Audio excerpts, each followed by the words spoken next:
Hello friends, అందరికీ నమస్తే అండి. Welcome to our channel. భారత వాతావరణ కేంద్రం నుంచి వెదర్ రిపోర్ట్స్ అయితే రావడం జరిగింది. బంగాళాఖాతంలో, ముఖ్యంగా ఈశాన్య బంగాళాఖాతంలో ఏర్పడినటువంటి అల్పపీడనం యొక్క ప్రభావంతో రాగల 3 రోజులు ఏపీ మరియు తెలంగాణలో పలుచోట్ల వర్షాలు ఉంటాయని చెప్పి వాతావరణ శాఖ విభాగం నుంచి సమాచారం రావడం జరిగింది.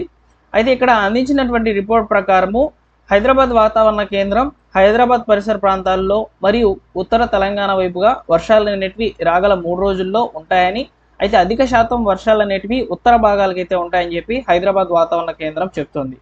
ఆంధ్రప్రదేశ్ విపత్తుల నిర్వహణ సంస్థ రిపోర్ట్ ప్రకారము ఆంధ్రప్రదేశ్లో ఉత్తరాంధ్ర వైపుగా మరియు దక్షిణ ఆంధ్రప్రదేశ్ వైపుగా రాయలసీమలోని కొన్ని భాగాలకు మాత్రమే పరిమితమైన వానలు, అంటే కొంచెం తేలికపాటి నుంచి మోస్తారు వర్షాలు మాత్రమే కురిసేదానికి అవకాశాలు అయితే ఉంటాయి.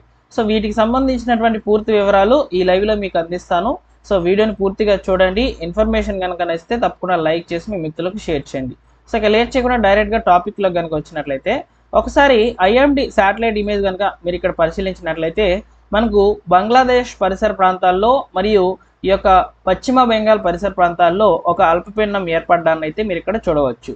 సో మనకి ఇక్కడ ఏర్పడినటువంటి అల్పపీడనము దిశ మార్చుకొని ఉత్తరం వైపుగా కదులుతుంది. అంటే మనకు ఈ యొక్క రేఖ అనేది ఏర్పడి ఉందన్నమాట. అంటే అల్పపీడన రేఖ అంటారనమాట. సో ఇక్కడ మనకు ముఖ్యంగా నిన్న మొన్న వరకు ఢిల్లీ పరిసర ప్రాంతాల్లో ఒక అల్పపీడనం అనేది సర్క్యులేట్ అవుతుంది. సో మనకి ఇప్పుడు తాజాగా చూసుకున్నట్లయితే పశ్చిమ బెంగాల్ దగ్గరలో ఒక అల్పపీడనం అనేది ఏర్పడి ఉంది. వీటి కారణంగా తేమ గాలులు అనేటివి పశ్చిమ దిశ నుంచి తూర్పు దిశగా ఉత్తరం దిశగా సర్క్యులేట్ అవుతున్నాయి.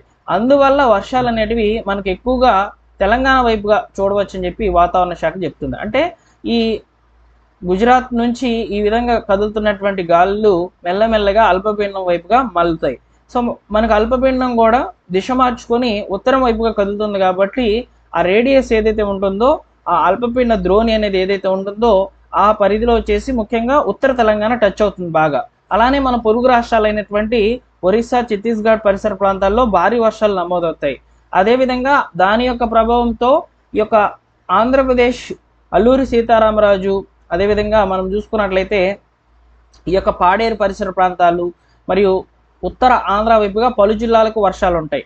అలానే మనకు దక్షిణ ఆంధ్రప్రదేశ్ వైపుగా మరియు రాయలసీమలోని కొన్ని ప్రాంతాలకైతే వర్షాలకు అవకాశం అయితే ఉంటుందని వాతావరణ శాఖ విభాగం నుంచి సమాచారం రావడం జరిగింది.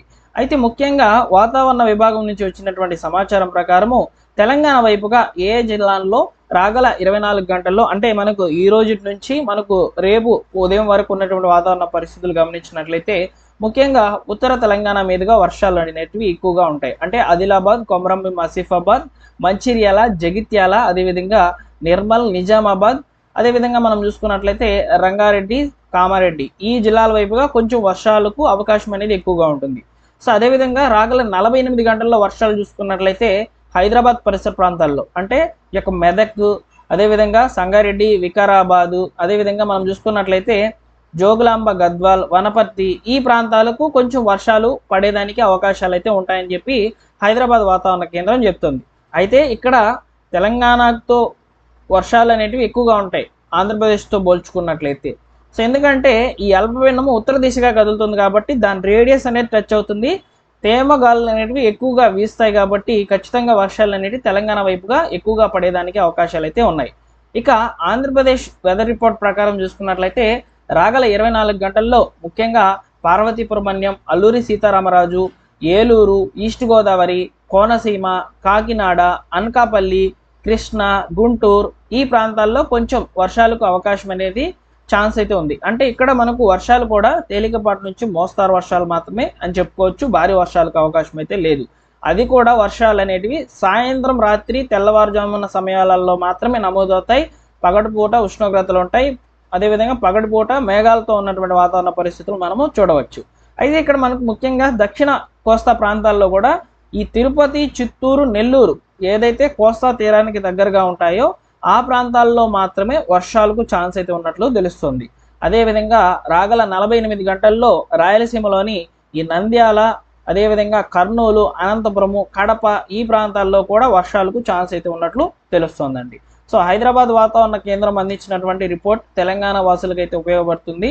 అలానే ఆంధ్రప్రదేశ్ విపత్తుల నిర్వహణ సంస్థ అందించినటువంటి రిపోర్ట్ ఆంధ్రప్రదేశ్లో ఏ ప్రాంతాల్లో వర్షాలు ఉన్నాయనేది తెలియజేస్తుంది అనమాట.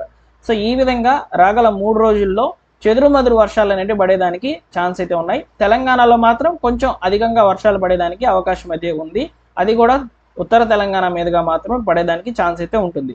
ఇక తెలంగాణ విషయానికి వస్తే ఈ విధంగా వాతావరణ పరిస్థితులు ఉన్నాయి కదా.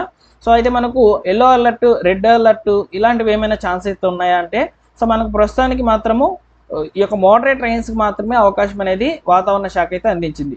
సో మనకు ప్రస్తుతానికి రాగల 2 రోజుల యొక్క వాతావరణ పరిస్థితులు రిపోర్ట్స్ అనేవి ఇక్కడ మీకు అందించాను. ముందు రోజుల్లో ఇంకా క్లియర్గా ఇన్ఫర్మేషన్ అనేది అందించేదానికి ట్రై చేస్తాను. సో మీరు మన ఛానల్ని ఫస్ట్ టైం చూస్తున్నట్లయితే సబ్స్క్రైబ్ చేసుకోండి.